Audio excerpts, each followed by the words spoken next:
حضرت دال الف واو حمزہ دال کی قوم بندر کیوں بنی؟ پیارے دوستو، حضرت داؤد علیہ السلام کی قوم کے 70,000 افراد سمندر کنارے ایلا نامی بستی میں رہا کرتے تھے۔ ان لوگوں کو اللہ نے ہزاروں نعمتوں سے نوازا تھا، لیکن جب راحت و سکون آیا تو وہ اللہ کی عبادت سے محروم ہو گئے، اللہ کی مخلوقات پر ظلم کرنے لگے۔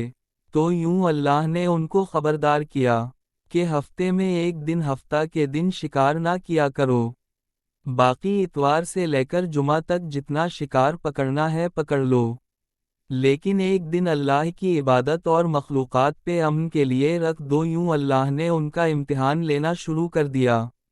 وہ اتوار سے لے کر جمعہ تک سمندر میں مچھلیاں پکڑنے لگتے تو مچھلیاں زیادہ مقدار میں ہاتھ میں نہ آتیں۔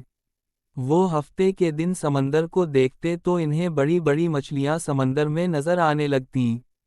ان لوگوں میں سے ایک شخص کو شیطان نے ورگلایا کہ پریشان کیوں ہوتے ہو، میری ترکیب پر عمل کرو، تم شکار سے کبھی محروم نہیں رہو گے۔ تو بس شیطان کے کہنے پر اس شخص نے ہفتے کے دن کانٹا لگا کر ڈوری کو سمندر میں ڈال دیا۔ شیطان نے کہا اس مچھلی کو تم اتوار کے دن نکالنا، یوں ہفتے کی حرمت بھی باقی رہے گی اور تمہارا شکار بھی ہو جائے گا۔ بس شیطان کی بتائی ہوئی ترکیب پہ ہفتے کے دن مچھلی پھنسی رہتی، وہ اتوار کے دن نکالتا اور خوشی سے کھاتا۔ جب آس پاس کے لوگوں نے پوچھا تو وہ ان کو بھی یہ ترکیب بتانے لگا۔ یوں اس قوم کے کچھ لوگ ہفتے کے دن مچھلی پکڑنے کے لیے جان پھینکتے اور اتوار کو نکال لیتے۔ کچھ نے سمندر میں چھوٹی چھوٹی نالیاں بنا کر تالاب بنا لیے، تاکہ ہفتے کے دن مچھلیاں یہاں سے گزریں تو اس تالاب میں پھنس جائیں، تاکہ ہم اتوار کے دن مچھلی نکال کر پکا کر کھا سکیں۔ اس گاؤں میں اللہ کے کچھ خاص بندے بھی موجود تھے۔ وہ کہنے لگے، اے لوگو، اللہ نے ہفتے کے دن شکار کرنے سے منع کیا ہے۔ یہ جو تم جال پھینکتے ہو یا چھوٹے تالاب بنائے ہیں، ان میں اگر ہفتے کے دن مچھلی پھنستی ہے تو وہ شکار ہفتے کے دن کا ہوگا۔ تم لوگ اللہ کے عذاب سے ڈرو، اللہ کی نافرمانی نہ کرو۔ وہ لوگ ان لوگوں کا مذاق کرانے لگے کہ ہماری جو مرضی ہوگی وہ کریں گے۔ اس بستی میں 3 گروہ بن گئے۔ ان 70,000 میں ایک گروہ وہ تھا جو نافرمان لوگوں کی بار بار اصلاح کرتا تھا، دوسرے وہ جو ان سے نفرت کرتے تھے اور خاموشی اختیار کیے ہوئے تھے، تیسرے وہ جو گمراہ ہو کر اللہ تعالیٰ کی نافرمانی کر رہے تھے۔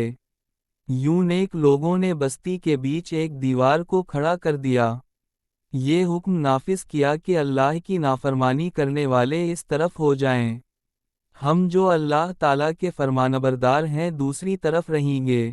وہ صالح لوگ بار بار ان لوگوں سے کہتے رہے، اے لوگو، اللہ سے ڈرو۔ قوم سمود تو میں لوٹ کا جو حشر ہوا اس کو یاد کرو، اللہ کی نافرمانی نہ کرو ورنہ تم پر بھی کوئی عذاب آ جائے گا۔ وہ سارے نافرمان جن کی تعداد تقریباً 12,000 تھی سمجھتے رہے ہیں اور کہنے لگے کہ یہ سب کتابی باتیں ہیں، ہم پر کوئی عذاب نہیں آئے گا۔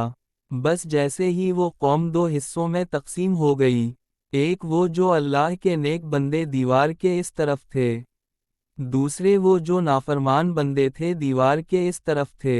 وہ نافرمان پوری رات ہنستے رہے، مذاق اڑاتے رہے، اور دوسری طرف اللہ کے نیک بندے اللہ سے مانگنے لگے۔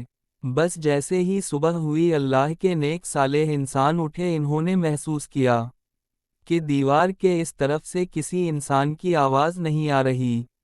جیسے ہی دیوار کے اس طرف چڑھ کر دیکھنے لگے، وہ تمام بندر کی شکل میں تبدیل ہو چکے تھے اور بندروں کی طرح حرکتوں کو انجام دے رہے تھے۔ وہ صالح لوگ جو دیوار سے ان لوگوں کو دیکھنے لگے، ان سارے لوگوں میں سے جو ان کے رشتہ دار تھے، انہوں نے ان بندروں کے کپڑوں سے اپنے رشتہ داروں کو پہچانا۔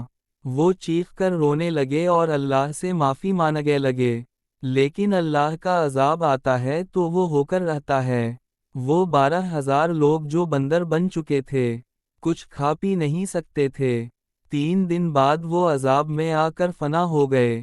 بے شک اللہ تعالیٰ ان لوگوں کو پسند نہیں کرتا جو اللہ تعالیٰ کی نافرمانی کرتے ہیں۔ اے اللہ، ہم سب انسانوں کو اپنا فرمانبردار بندہ بنا ہم کو ویسا بنا دے جیسا تو چاہتا ہے واللہ علم بالصواب.